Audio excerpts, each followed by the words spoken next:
After all this, you still... I still want that gas, yes. And you had better deliver. Hey listeners, welcome back to Greenhouse Gaslighting.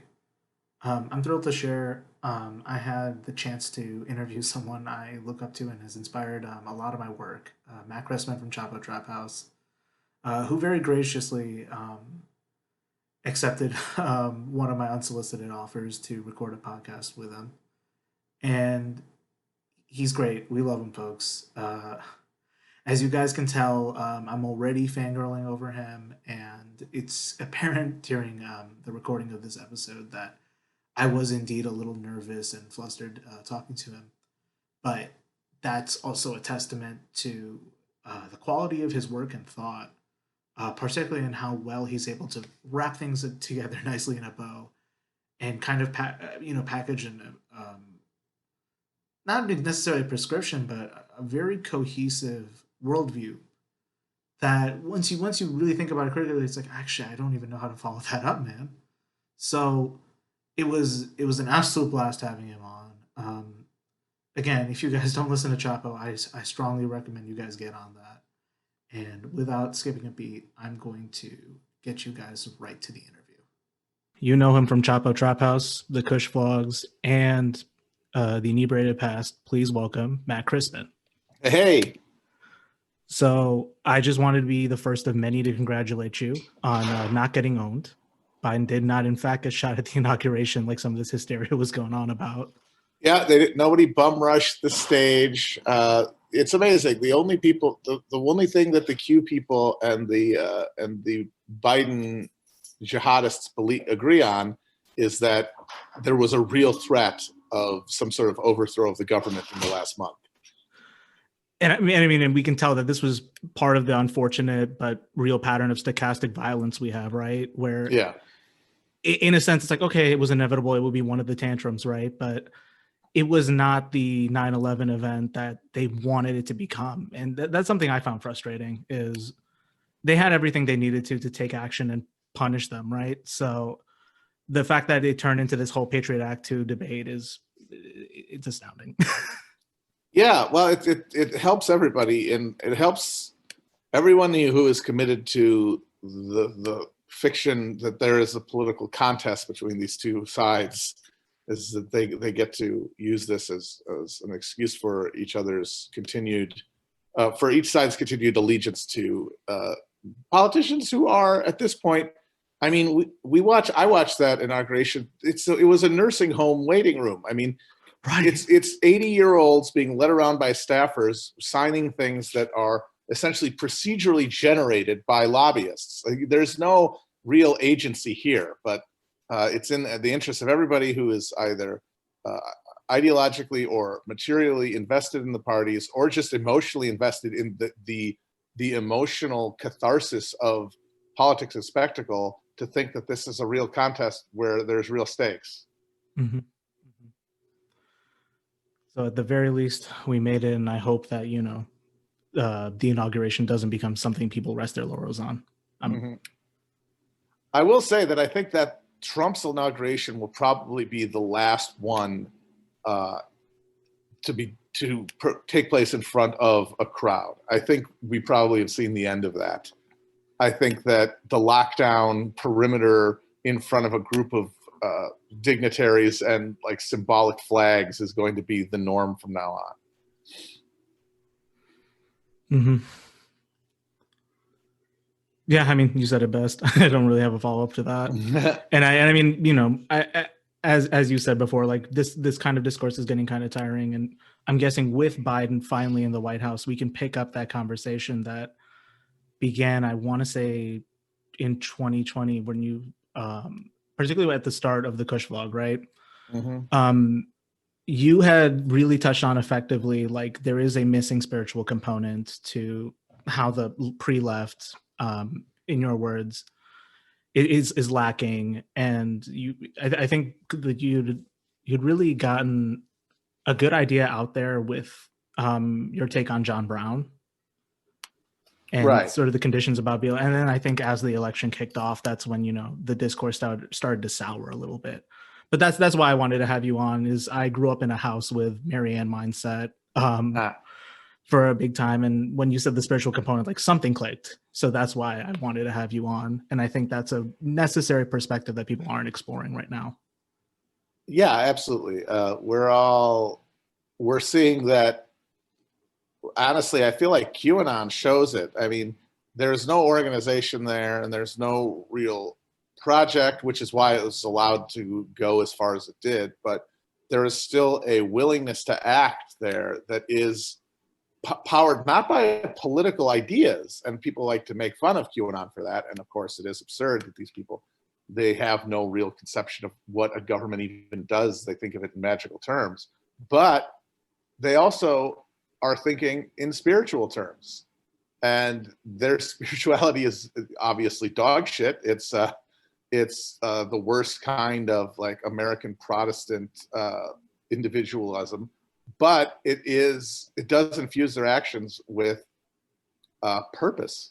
And that's something that I don't think any of the people who have been trying to like talk a left into existence in this country have really struggled with, because in this environment that we're living in, it seems like it's almost impossible to break people out of their complacency with a purely material pitch, because even if you're pitching that things should be better and that there are policies that could make them better, any sober examination, any rational examination of the conditions surrounding us is that they cannot get better. And the only way to overcome that is to transcend rationalism in a sense. And that requires you to be able to access something beyond just beyond dry political reason. Mm-hmm. And that's really the take that I've been trying to explore, and I'm trying to evangelize somewhat. I'm doing a bad job of it, but I think it's just one of those things where we're all feeling the effects of what Mark Fisher was describing as capitalist realism, right? Mm-hmm. And those are the terms we think in. But I'm trying to think of like what people on our side could concretely put their faith in, right? And I think maybe part of it is that we don't know how to explain what a post-scarcity or post-capitalist world looks like. And that's something that you need to be able to describe, which I don't think, I know for a fact I have a difficulty doing that. I'm still a baby reading theory. The version of Capital I'm reading is illustrated. I'm really bad with doing the reading. Look, man, I don't know if they had this when you were growing up, but remember when Pizza Hut was doing like the reading program? Oh yes, I was a Book It All-Star, getting those free personal pan pizzas. Yeah, I guess once I lost the incentive, maybe that was my push against reading, but I'm trying to get back into it. And I guess the question I had is, how do we describe a world without alienation? What does the non-alienated subject look like? Well, I mean, it's tough because in practice, it would be a lot of the specifics of it, the things that you could try to explain to somebody would only really make sense in the context that is frankly inconceivable, because we are so conditioned to believe that life is about certain things and that like human happiness and thriving are defined in certain terms that are incompatible with the lack of alienation. They are defined in strictly material terms. And even our like socialist politics is defined in solely strictly material terms. And in that case, it's very hard to imagine a world where where people consume less and are still fulfilled in some way. Mm-hmm. Because fulfillment, popularly understood, because we've abandoned the idea that there could be any kind of shared project, any kind of social identity beyond individual striving, is inconceivable. And I think rather than trying to sketch it out specifically, I think the task of investing the very idea of social life with spiritual meaning, even if it won't give you an idea of what post-scarcity would look like, it can tell you what post-scarcity would feel like. And that really is the more important thing, is the feeling part. I think that there's only so far we can get explaining things because of how limited our horizons, our material horizons are. I mean, we have to be willing to push beyond the possible. And the only thing that can get you to do that is not an argument. It is an emotional connection. It is, to get sappy about it, it is love. You can get sappy here. I'm open to talking about it in those terms. It really is. It's radical love, and that is obviously a very capacious concept that is not necessarily intuitive to people who have grown up in America, but it's the only bridge to a livable future, I think. Mm-hmm. And that's something that came up in my life. Is I had parents who talked about love a lot, and it was in a kind of a Hindu context, but it is that thing that, you know, whether you subscribe to the acid Marxism view of this, where, you know, the empathy you feel on drugs is one thing, right? Or if you take some of the classic language like MLK used in the context of love. Mm-hmm. And something that came up recently last year was at a Bernie rally. I remember Cornel West said, it was funny, but it made sense, was love, if you look at it in private, is tenderness, but in public you can express it as justice. Mm-hmm. So what seems to be people's problem in accepting love as a form of informing your politics?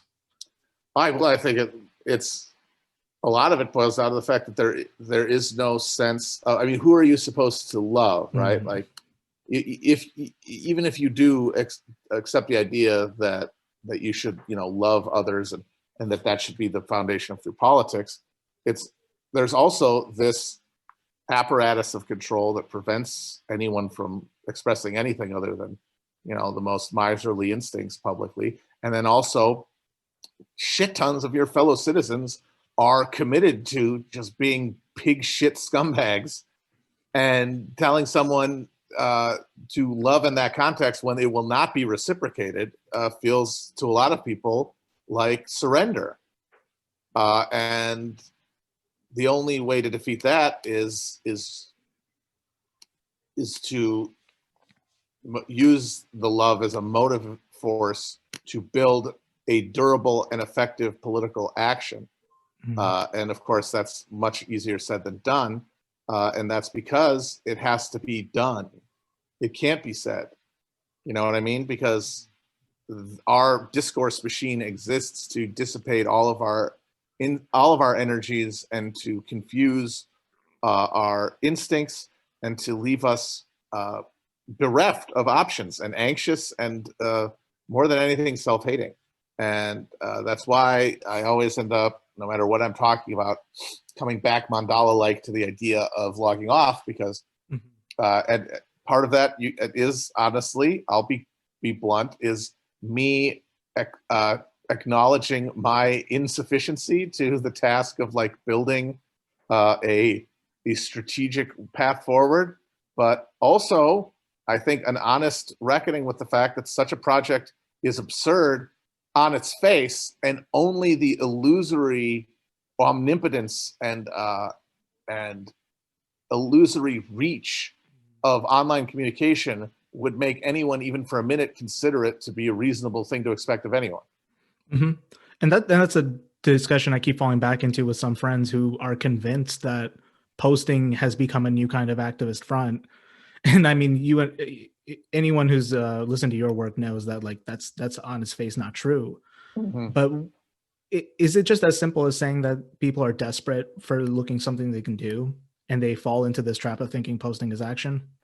Well, people want something to do, and there's no, and the social lives that we live are so arid and and impoverished that the doing of something is wildly intimidating and hopeless if you start from trying to make your politics real in your life, because of how depoliticized and fragmented the population of this country is. Meanwhile, there is this thing, the internet, which exists as a imagined community that one can fantasize is malleable or joinable or movable, when in reality, since everybody is doing that and everybody is subconsciously or consciously pushing for a idiosyncratic and personalized politics that is largely shaped just by other posts and not by experience, what is going to come out of that furnace is just going to be a bunch of people essentially broadcasting their alienation to one another, with an expectation that there could be some cumulative effect of that. But I think we've learned there isn't. I mean, the Q is the closest thing we have seen to what happens when people, alienated, fragmented people, post themselves to a political practice. And what that practice was is milling around the Capitol building like it's the Mall of America, and then getting arrested 2 weeks later by the FBI after watching the reptilian child eater Joe Biden be sworn in. But that's why, and so that's why it's totally understandable and inevitable. And I certainly don't blame anybody for it. And I certainly am always fighting with my instinct to log off. And then the fact that log off to what? I mean, beyond our hyper alienated state as a country, we're literally in the middle of a pandemic that is preventing any segment, any fragment of a social life from forming. So posting makes, in that context, is a totally reasonable distraction. It's something that is inevitable that people are going to seek meaning from. And I don't think there's any realistic expectation on my part that people are in any mass sense going to log off. I think that if there is a future for the left and for humanity, it'll be the process of people essentially being disenchanted with what they have convinced themselves was the path forward, and then without any other place to go, being essentially forced to pay more attention to what's happening in their immediate vicinity, and then applying the passion and the energy and the focus that they were doing online to whatever it is that they can put themselves to around them. And what the specifics of that are totally determined by people's specific placement. Mm-hmm. But that largely means that it gives you the freedom to do what you can in your circle, right? So if that's like getting involved in, like, let's say, community farming, or I don't know, joining a religious group, even if that's not always applicable, that's still better than nothing in that case, right? I would say, yeah, anything is better than being locked in the discourse bubble, because Mm-hmm. I had kind of a breakdown earlier this year because I had hit the limit of how much I could convince myself that I was like making the world a better place by doing what I wanted to do anyway, you know?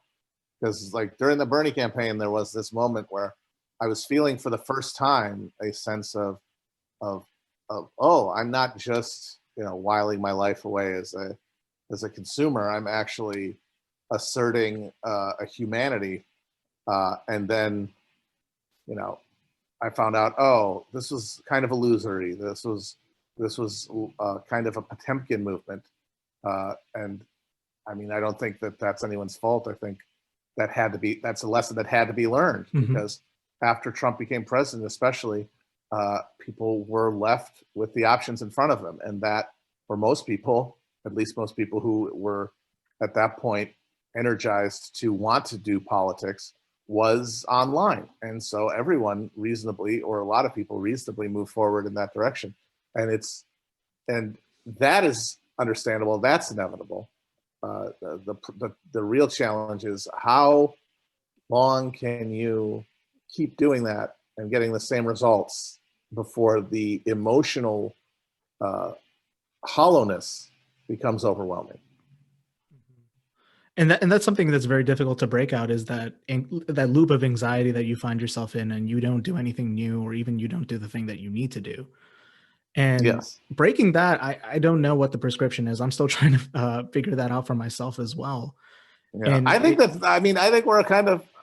I think that prescriptions, we had that. Like, that was what the fights have been about for the past 4 years that I've noticed, about all these prescriptions. And I think what we've realized, or should have realized over the last year, is that these prescriptions are irrelevant because none of the people articulating them has any chance of implementing anything. That we are all so far from power that we're doing the thing that Marx chided and the utopian socialists were doing, which is fantasizing about what revolution will look like, rather than getting down to the question of how to effectively coordinate and assert power. And that is a separate question, and it's a more practical and pragmatic question, but it's one that's harder to talk about online because it demands local information, and it's not universalizable the way that ideological prescriptivism is. And that's what pushed me towards the podcast route, is I just think that, like, there's certain things that are better said vocally than they are over posts, and that the signal to information ratio is just fucked when you put it on social media. Yeah, there's no it's a entrepreneurial space. Mm-hmm. And that is not a conducive space. That's a space that reinscribes all of the most pernicious elements of neoliberalism, and means that even your most well-intentioned political actions end up being mostly about determining the good and the bad and asserting one's own place on the right side, but for no purpose, because none of these categories refer to power. Mm-hmm. And that's something that I've been trying to talk about more, like in conversations with friends about politics, or just to myself even, is recognizing influence and power and how to build that. That's what politics is really about. And I think it's become, instead, what side of the culture war are you on? And trying to get people to think practically in terms of, like, no, like, we're all on the same page about the environment, let's say, right? How do we build our power? What does power look like in this system? What does the other side use as power, and how do they exercise that? And I think what has been a question in my mind for a minute is, we see how the Democrats use power. We see how the Republicans use power. If there's something that's going to come orthogonally to that, I don't think we've even begun to think in terms of power yet. We're still thinking about either the aesthetics of revolution, or these cyclical discussions like, is it fascism, is it not? Oh yeah. And that's what I'm trying to get at, is what would an alternative power structure look like? When we talk a lot about dual power, but what does that look like? And that's a question I have. I don't know. I don't mean to stump you. I'm just like, I don't know. I really don't know. I mean, that's why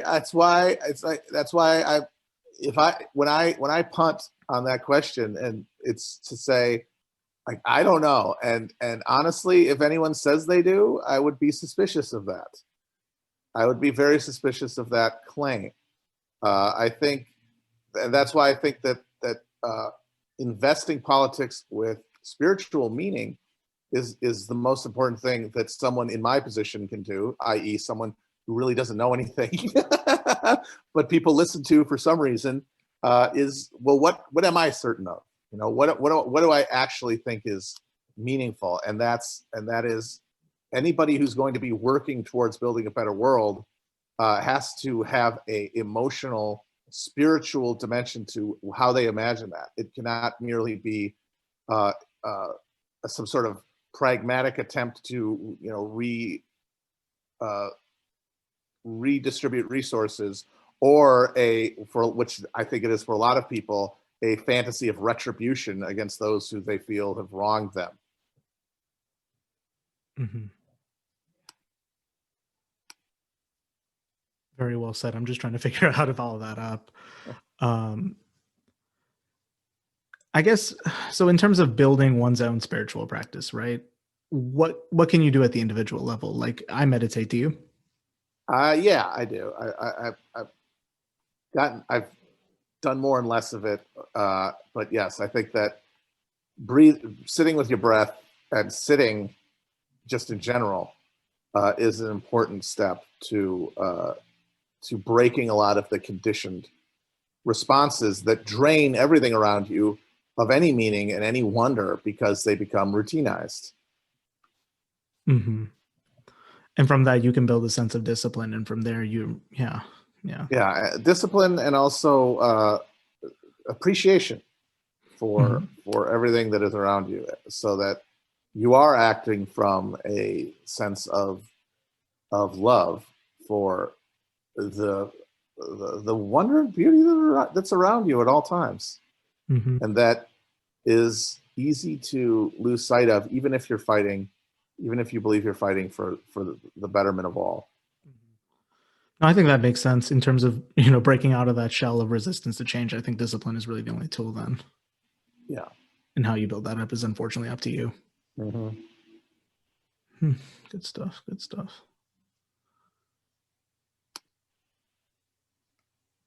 I'm also just a question I have is what was the route of radicalization like for you? Because for folks my generation, I'm 24, right? The big thing is I think a couple of us probably started with a Democratic route, and then Bernie shows up in 2016, and we had this push to the left as 2020 came, or at least some of us. And what do you think of that very online form of exposure to these ideas does for us compared to maybe folks in your generation? I mean, I don't know. I can only say what I see around me among younger people who have been radicalized by the last 8 years or so, and it's not. I think it's just that it's like this is water deal of. I think that a lot of people are just not aware of the degree to which everything that they are operating on is mediated and is diffused and is not representative of real stakes. I think stakes is really the thing that is lost most by being online. And the thing about, I'd say the contrast you're talking about between older people like me and younger is that if you didn't have that, if you are able to be aware of the distinction between the online and the real, it more than anything, it kind of undermines your ability to motivate yourself to do anything, because you are so hyper aware of how bad the dynamics of power are in this country and how far we are from having authentic politics. Whereas there's, I think, more energy, not just from youth, but also from just living in that bubble that comes from being more grounded in a virtual life. And the challenge for everybody is wedding their energy to a clear-eyed understanding of the actual state of play. I guess, yeah, quite literally, dialectics can be seen as living in the moment, but on a higher level than at that point. So Right. What's the best way to get people to start thinking dialectically? And maybe you can check me on if I'm doing it right. I guess for me, it would boil down to not imagining things as a flow, as rather than as a collision of discrete objects, discrete people, discrete ideas, discrete like material conditions, that they are all constantly pressing against one another and always moving. And it's amazing how many people who profess, to be Marxist socialists are unable to get out of thinking in very binary or not necessarily binary, but in very just definitive terms. Like the idea of things being fixed, I guess, is the mistake, I think, that causes a lot of category confusion and makes it harder for people to see what's in front of them. And if you start thinking in terms of flow, if you start thinking in terms of things as constantly being changed by interaction with other things, it will then allow you to think not in terms of, well, which one of these is good and which one of these is bad, but like, how are these things relating to one another, and what is the likely outcome of those processes? Right. I think it just comes down into like trying not to sort things into good and bad. Right. Especially like when or at least some of these things, like for perspective, I came from like the SJW background, and that was my foray into all this. So I'm kind of reformed in that sense, right? But I think a lot of that discourse just ends up becoming, either intentionally or unintentionally, an investigation on who's good and who's bad. Yes. And that seems to be the full point, is like to create the purest movement possible. But again, a movement of who, a movement where.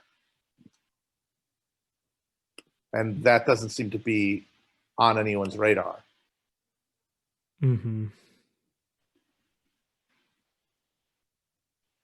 Well said.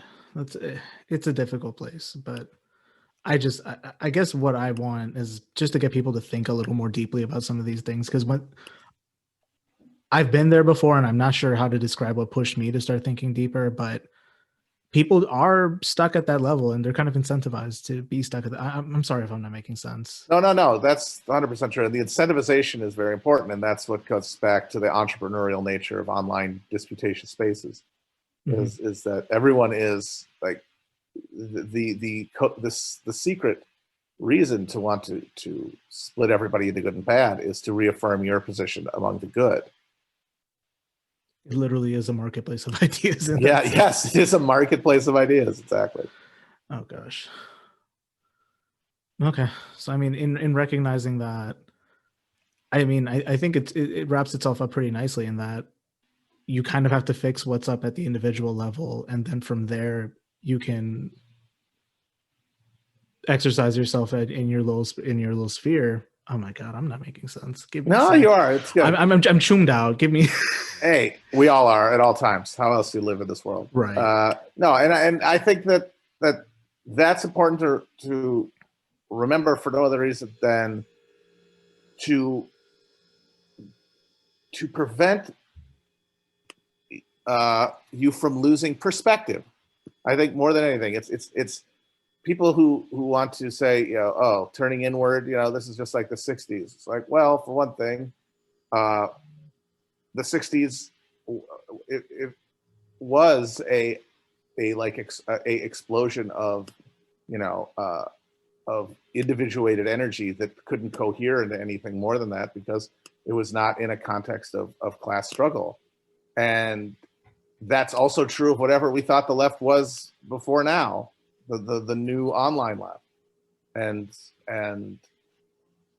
if there's going to be a difference this time, I think it'll come down to the fact that the option that the baby boomers who turned on and dropped out had of going and getting a real job and buying a house and selling out isn't an option anymore, because we're sort of at the end of the neoliberal tether, which means that there's a better likelihood that if enough of us reach a point where we are disillusioned with the existing avenues of cathartic dispensation of our political energies, that we will have to fight for ourselves, for our families, for the fucking race, the human race. Yeah, and I think those are just topics that, in our attempt to stay logical or to kind of become our own version of Voltaire's bastards, right? There's been like a real desire to cast away that kind of talk, like almost as if it's not effective in selling people over. But I think those are the terms we're going to have to sink back into. Yeah. Mm-hmm. Well, you've answered a ton of my questions, and I'm sorry I'm not making a lot of sense, or I need a little time to think about what to ask. Something I worry about is as Biden takes over, I think there's going to be a real attempt to kind of gaslight the public when it comes to what happened these past 4 years. Mm-hmm. And it's really, to me, defined by liberals taking absolute inaction on opposing the president or opposing Trump, not having a clear distinction to that. And this burgeoning pre-left still like squabbling amongst itself and being under the thumb of the establishment liberal order. So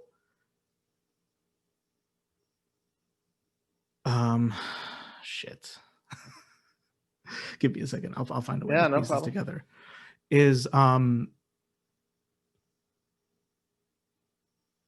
I feel like a lot of people are going to see that and just sink back into the doom mindset. Like, what's going to keep people integrated? Is it having a positive vision forward, or is it thinking materially? Is it a combination of all of it? I mean, I think it's a combination of all of it, but I think what it springs from is will be if you are spiritually motivated, if you are actually motivated out of like a love that is boundless, that moves beyond yourself and beyond your specific sphere, and that motivate force can overcome any sense of doom, any sense of hopelessness, for the very simple fact that acting from it is not a chore. Acting from it is not a sacrifice. Acting from it is imperative. Whereas what we have had until now is a left that I think, to the degree it exists, has been paralyzed by the fact that people don't want to sacrifice if they don't think it'll be worth it in a material and selfish sense. And that the only thing that overcomes that is a motive, and it's a spiritual motivation for which those sort of considerations don't apply, because acting is itself imperative. It is self-motivated. It is not part of a calculation of like self-interest or political success.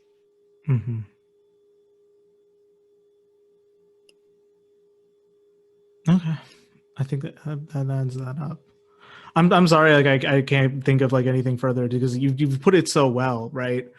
Well, I mean, I hope that's what I hope to do. So yeah, that's good. Yeah. So I guess in retrospect, not really for the haters, right, but for people who are kind of skeptical about this push towards a spiritual understanding of things, what's our little catch for them? Like, how do we get them on board with this? I mean, I would just ask them, like, okay, things are bad. Things don't look like they're going to get any better. The left is essentially non-existent, and it's a subculture that's breaking apart. You still have to live. You still have to live your life. What matters to you? What gives you a sense of meaning? And by focusing on that, your life will be infused with more emotional resonance, more you will be able to think in terms of, you will be, instead of trying to convince yourself through reason of a course of action, you will be driven, you'll be pulled towards a course of action by your self-generating desire to see the love that you feel, the world around you expressed. I think that puts it all together very nicely. Well, thanks for coming on, Matt. I really do appreciate this, and I'm really inspired by your work. So, thank you very much. Having you come on to explain this, it really helps. Oh, thanks. Thank you for having me. All right. Anything you want to plug? Actually, there's a show called Game of Thrones. check it out. All right. Thanks, man. Yeah, thank you. And that's our show, folks. A little bit of housekeeping before you go. Thanks again to all our new listeners and all our current ones. You guys have really gotten us past 50 downloads. We're still very small, but I appreciate everyone who's tuned in. I appreciate everyone who's engaged our content, and definitely feel free to DM the page on Twitter or on Facebook. I think we have an email somewhere. If it's not, I'll make sure I have that up by this weekend. And you can feel free to send us all your feedback and suggestions. I'm more than happy to look at that. This is also the last episode we'll be uploading this month. We've hit our quota for just how many hours of content we can release. And I plan on taking that time to take a break, go bird watching, focus on myself, work out, that kind of thing. But if you do want to support us and you're jonesing for a way to engage with the show, definitely feel free to send your feedback on the ways I've mentioned. You can also subscribe to our YouTube channel, and there's something about giving us 5 stars on the Apple Store so that it'll help us with the algorithm. That's how I recommend you provide us support, if that's what you can do. You can also recommend this show to folks who you think would be interested in the perspective we have to offer, as well as other discussions about society and culture. This is Adi. Thanks again for tuning in. Thanks again, Matt Christman, for coming on. Thank you again, listener. We couldn't do this without you. Stay warm, stay safe.